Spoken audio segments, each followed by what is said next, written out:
Hi, welcome back to the Excel VBA series. And what we're going to have a look at now is another type of control that we can use within a user form. And so the last video we had a look at a simple user form here where we use text boxes. And what you might notice is what I've done is I've renamed this text box. I've called it Input 1, Input 2, Input 3. And the reason I've done that is because when I start using different types of input boxes, so I could use a text box or I could use a combo box.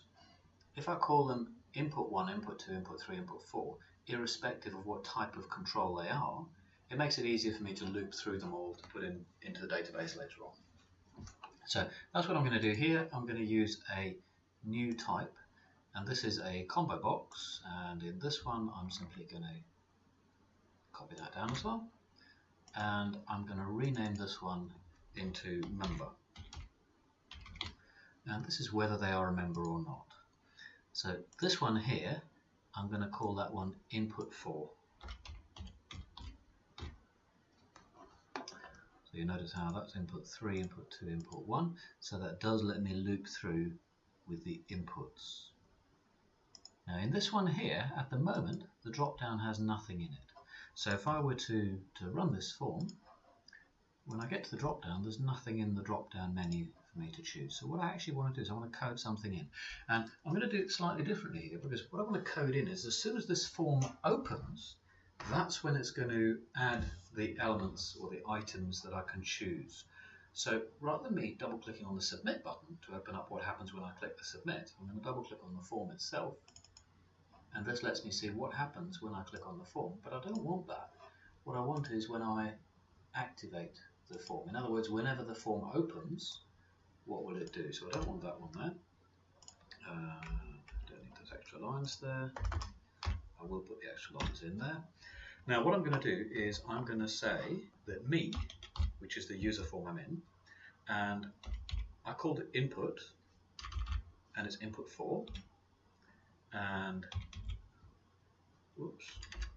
after input 4 dot add item. Now the item I want to add is called yes, as an option. Now down here, what I'm going to do is simply copy that,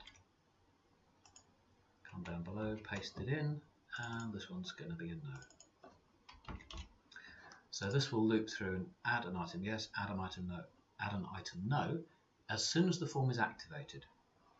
In other words, if I go back to the form and run the form, as soon as this form is activated, I now have my yeses and nos in there.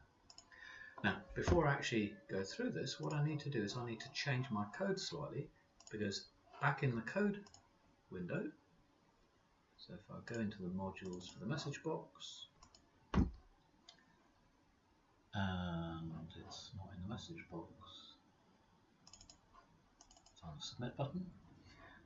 What I actually need to do is I need to change this. So you'll notice how I've changed that from 1 to 3. That now says 1 to 4.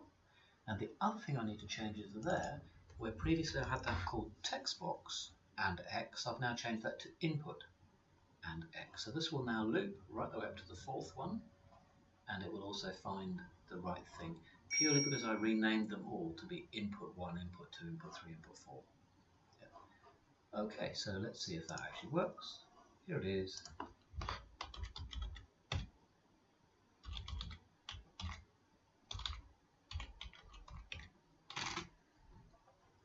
Am I a member? Let's say no.